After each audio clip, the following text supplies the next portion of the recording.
Some homeowners say they are shocked by the amount of flooding still left behind by Tropical Storm Eta. Experts now telling us they are concerned about what stronger systems could do to our area. Christina Vasquez joins us live with that story. Christina. Indeed, and one of the contributing factors, they say, to some of the widespread flooding we've been seeing is our warming world and rising seas. For some South Florida communities, flooding lingers. We've had flooding like this from tropical storms before. This was not really an exceptional flood for South Florida. We just haven't had one in a while. WPLG's hurricane specialist Brian Norcross says anticipated. A big band here. You can see this kind of clump right here. Given the rainy tropical system came on the heels of a wet October.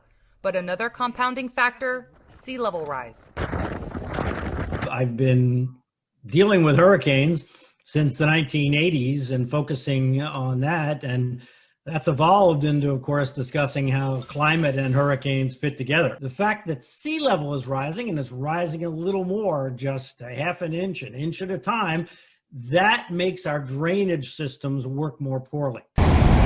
Which makes it more difficult for the water to head out to sea via the region's network of canals. For inland communities like Doral and Miami-Dade or Lauderhill and Broward, floodwaters could take a while to fully recede. Basically, we have a gravity system, and it relies on the ocean water being lower than the water that's coming off the land. For sea level rise specialists and researchers, this widespread flooding a reminder about the urgency of the region's ongoing conversations related to resiliency and adaptation. Are we going to have more incidences of events like this more frequently in the future? That is something that we are looking at it. Miami has been playing hurricane roulette for a long time. It is going to be devastating if we get a direct hit by a Cat 1, Cat 2, or Cat 5, because our vulnerability is so real. The main takeaway from this for every elected official throughout the state of Florida and beyond is to heed the climate science. We have a lot of issues to deal with. We have to solve the climate crisis, and we have to figure out how to live with a rising sea.